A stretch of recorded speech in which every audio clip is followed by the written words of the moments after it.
बिहार में पंचायत चुनाव के बाद अब पंचायतों का विकास, गांव का विकास, वार्ड का विकास करने की ललक है।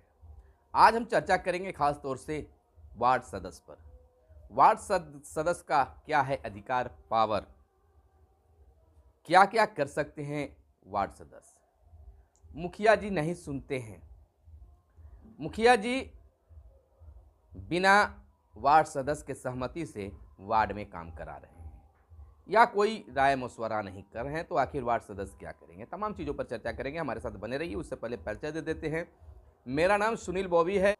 हमारे वीडियो को फेसबुक पेज पर भी देख सकते हैं, यूट्यूब चैनल पर भी देख सकते हैं। तो इसलिए अगर हमारे फेसबुक पेज पर आप देखना चाहते हैं तो हमारे फेसबुक पेज को लाइक कर दीजिए, और यूट्यूब चैनल पर भी देखते हैं तो यूट्यूब चैनल को अब तक अगर आपने सब्सक्राइब नहीं किया है तो सब्सक्राइब कर ले, क्योंकि हमारी पूरी टीम पंचायती राज व्यवस्था को लेकर खास काम करती है।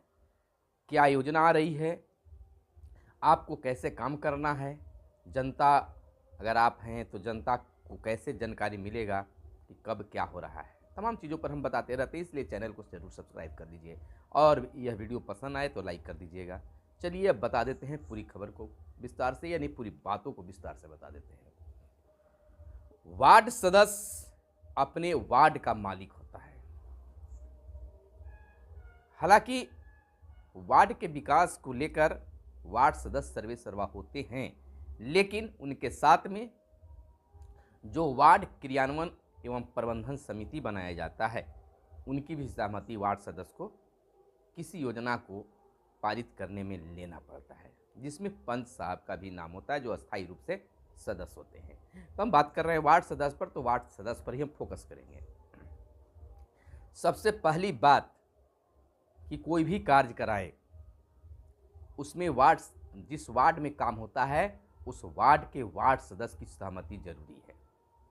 देखिए भाई या बहनें, अगर आप वार्ड सदस्य या वार्ड सदस्य हैं तो सुन लीजिए, आपको अधिकार, पावर या कर्तव्य समझाने के लिए कोई पैकेट में नहीं आकर देगा, कोई हाथ धराकर आपका अधिकार नहीं देगा, पावर नहीं देगा।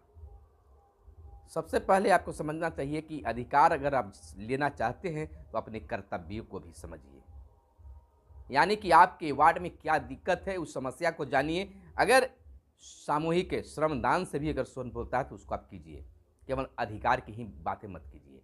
जब आप कर्तव्य को समझिएगा तो अधिकार अपने आप मिल जाएगा। दूसरी बात, मुखिया जी नहीं लगाते हैं, लोग नहीं लगा रहे हैं, या उन लोगों के लिए बात होती है जिनको नॉलेज नहीं है, जो डरपोक होते हैं, जो पदाधिकारियों के पास में पत्र लिखने से घबराते हैं, जो अपनी बात पदाधिकारियों के समझ नहीं कह पाते हैं, दब्बू होते हैं, वे ऐसा बात करते हैं। आपके वार्ड में आपके बिना सहमति से कोई काम नहीं करवा सकता है, और करवाता भी है तो आपको लड़ने और झगड़ने की ज़रूरत नहीं है, बल्कि आपको पावर मिला है। आप कहते हैं कि हमको क्या पावर है। जिस दिन आपको वार्ड सदस्य का रूप में चुना गया और आपको सर्टिफिकेट मिला, बीडीओ साहब ने आपको सर्टिफिकेट शायद दिए होंगे, उसी दिन से आपको अधिकार, पावर मिल गया। आपको कोई हाथ धराकर पावर देने नहीं आएगा। अगर वह कोई वार्ड में आपको काम करा दिया, चाहे वह मुखिया जी हो या कोई भी हो, या ऊपर से फंड आया हो, तो आपको भले उसमें काम न मिले, लेकिन काम को तो आप बेहतर ढंग से देख रेख के करवा सकते हैं। तो आप डायरेक्ट मांग करते होंगे कि हमको भी इसमें रखिए, हमको भी फंड दीजिए, हम कराएंगे। तो वहाँ तो वह लालच वाली बात हो जाती है, इसीलिए आपको लोग लगाता नहीं है। काम वो करवाना कोई भी शुरू कर दे, आपको लड़ने झगड़ने की ज़रूरत नहीं है। वाक युद्ध नहीं करना है, यानी बातों की लड़ाई नहीं करना है। आपको लिखित रूप में कंप्लेन करना है। कहाँ कंप्लेन करना है? आप डायरेक्ट प्रखंड विकास पदाधिकारी या पंचायती राज विभाग, प्रखंड या जिला स्तर पर, प्रखंड में ही आप दीजिए प्रखंड विकास पदाधिकारी के नाम से पत्र, उसमें प्रतिवेदन में दे दीजिए जिला पदाधिकारी, दूसरे नंबर में दे दीजिए जिला पंचायती राज विभाग, तीसरा नंबर में दे दीजिए पंचायती राज विभाग बिहार, चौथा नंबर पर दे दीजिए मुख्यमंत्री बिहार। और आपको हैंड टू हैंड जाकर देने में अगर भय लगता है, डर लगता है या कोई धमकी देता है कि ऐसा नहीं कीजिएगा, चाहे हो सकता है जो काम करवा रहा हो बीडीओ साहब का खासम खास आदमी हो, आप नहीं दे सकते हैं, तो सब जगह एक दिन एक साथ रजिस्ट्री कर दीजिए। मुख्य कॉपी जो होगा जिनके नाम से यानी बीडीओ साहब के नाम से लिख रहे हैं तो उनका, बाकी का फोटो स्टेट करवा दीजिए, न तो टाइप करवा दीजिए सभी कॉपी का और भेज दीजिए। देखिए उस काम में अगर गलत हुआ होगा तो जांच होगा। अगर सही कर रहा है कोई व्यक्ति आपके वार्ड में काम, तो आपको रोकना भी नहीं चाहिए, क्योंकि विकास तो आप ही का हो रहा है।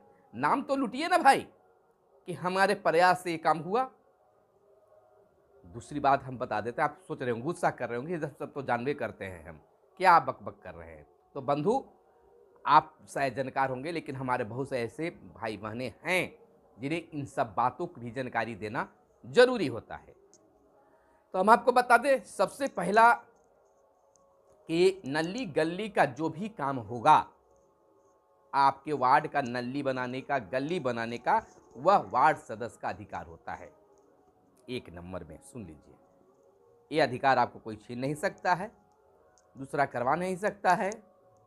आगे जो आएगा आपको ट्रेनिंग भी मिलेगा 3 दिवसीय, उस ट्रेनिंग में साफ शब्दों में आपको बताया जाए, बुकलेट मिलेगा, लेकिन सभी चीज़ मिलेंगे।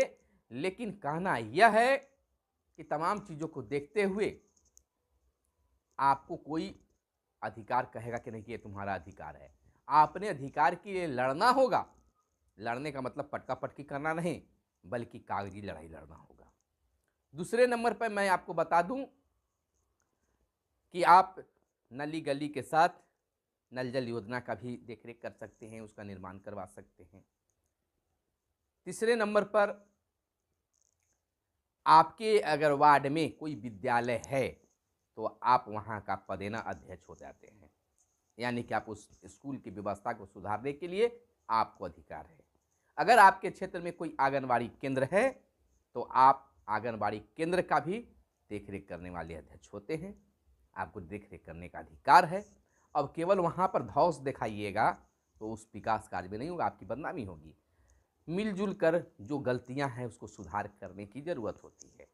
कहीं भी आपको लोग अधिकार नहीं दे रहा है तो पहले अपने कर्तव्य को आप समझिए कि मेरा कर्तव्य क्या है। कर्तव्य है अपने वार्ड का विकास करना।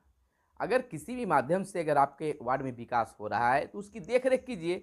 जहां अगर गलत लगे तो कहिए कि भाई आपका एस्टिमेट जो है वह गलत हो रहा है, एस्टिमेट कुछ कह रहा है और आप उपयोग कुछ कर रहे हैं। नहीं रहे तो आप रोक लगवाइए, रोक लगवाइएगा, पदाधिकारी पहुंचेंगे, आप बताइए एस्टिमेट के आधार पर ये हो रहा। हाँ, काम लगने से पहले, काम लगने की बारी हो तो मांगिए, आपके वार्ड में काम हो रहा था कहिए कि मैं वार्ड सदस्य हूं और हमारे वार्ड में काम हो रहा है, तो सबसे पहले आप हमें एस्टिमेट दिखा दीजिए या एस्टिमेट को सार्वजनिक करके चिपका दीजिए। सभी लोग देखेंगे कि क्या एस्टिमेट है, क्या इतना का पैसा है, इसका रकम राशि हुआ है आवंटित, तमाम चीज़ों को देख सकते हैं। जब इस तरह सब करने लगिएगा तो चाहे मुखिया जी हो चाहे कोई भी हो, तो आपको पहले भी सहमति लेंगे कि नहीं भी पूछते हैं तो ये तरफिश करता है, इसको जानकारी है, फिर भी नहीं रहता है तो आप खुली किताब रखिए, आप कंप्लेन कीजिए, लोगों को अपने पक्ष में रखिए।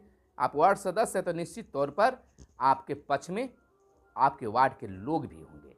कंप्लेन कीजिए, उसमें साथ में कई लोगों को हस्ताक्षर करवा दीजिए, देखिए उस काम की जांच होती है कि नहीं।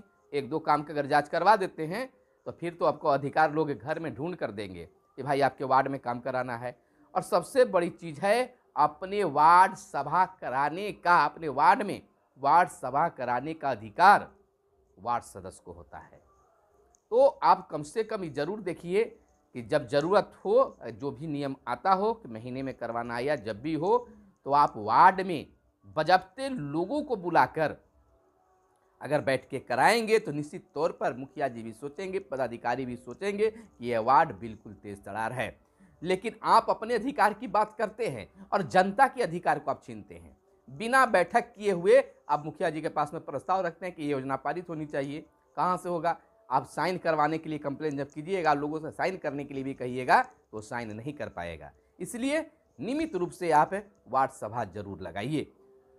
वार्ड सचिव आपके लिए बने हैं, वार्ड सचिव को कहिए कि सभा बुलाइए और लोगों को बुलाइएगा तो लोग हावी होंगे, और जब आपके वार्ड के लिए जो चयन होगा कि चीज़ होना चाहिए और प्रस्ताव में आप आम सभा में मुखिया जी के सामने दीजिएगा, वो नहीं होगा तो आपकी पूरी जनता आपके साथ में रहेगा, क्योंकि आपने वार्ड सभा करके आपने उस योजना को लिया है और तब जाके पंचायत में मुखिया जी के समक्ष दिया है। जब मुखिया जी आपको नहीं लगाएंगे, आपके अधिकार को नहीं देंगे, तो जनता आपके साथ में है, कहीं भी आप जनता को लेकर जा सकते हैं, जनता से हस्ताक्षर करवा के कंप्लेन कर सकते हैं। तो निश्चित तौर पर आप हमारी बातों को समझ रहे हैं। मैं भड़काने का काम नहीं कर रहा हूँ, केवल बताने का काम कर रहा हूँ कि अधिकार कोई लाकर नहीं देता है, अधिकार लिया जाता है। जब अधिकार नहीं मिलता है तो अधिकार छीना भी जाता है। बंधु, आप मेरी बातों को समझना है। मेरे कहने का मतलब है कि लड़ाई झगड़ा वगैरह करने से अधिकार नहीं मिलता है। सबसे पहले आप नॉलेज लीजिए, जो किताब मिलेगा किताबों का अध्ययन कीजिए। हमारी वीडियो को भी आप देखकर अपने नॉलेज को बढ़ा सकते हैं। जब आपके पास नॉलेज होगा तो निश्चित तौर पर कोई आपके अधिकार का हनन नहीं करेगा, कोई आपके अधिकार को छीनेगा नहीं। तो यही आज कहना था आपसे, और निश्चित तौर पर आप समझ चुके होंगे कि मैं क्या कहना चाहता हूं, यानी कि आपका अधिकार भी है, कर्तव्य भी है, और अधिकार कोई आपको देने नहीं आएगा, बल्कि आपको अपने अधिकार को समझना होगा। तो हम पूरी बात बता चुके हैं। फिर अगले वीडियो में हम आपके वार्ड सदस्य के लिए खास चीज़ों पर बात करेंगे। आप इसमें कमेंट कीजिए क्या क्या आपके साथ समस्या आती है, उस कमेंट के आधार पर हम अगला वीडियो हम वार्ड सदस्य भाई बहनों के लिए लेकर आएंगे। आग्रह है, नियमित हमारी वीडियो देखिए, हर योजना की जानकारी देते हैं। मनरेगा क्या है, लोगों का सवाल होता है कि सर मुखिया जी मनरेगा के लिए हमारे नहीं कर रहे। अरे बंधु, मनरेगा मुखिया जी का चीज़ है, और मुखिया जी चाहेंगे तो आपसे करवा सकते हैं। और मनरेगा में पहले पूंजी लगाने की ज़रूरत होती है, तो पूंजी आप लगाइए काम के। मनरेगा के लिए तो जितना चाहिएगा उतना काम करवा सकते हैं। खैर, बात अधिकार और कर्तव्य की कर रहे हैं तो वार्ड सदस्य की मनरेगा पर खास वीडियो हमने डाला हुआ भी है, और आगे भी हम लेकर आएंगे। फिलहाल हमें दीजिए इजाज़त, फिर मिलते हैं अगले वीडियो में। तब तक के लिए धन्यवाद। जय हिंद, जय भारत, वंदे मातरम।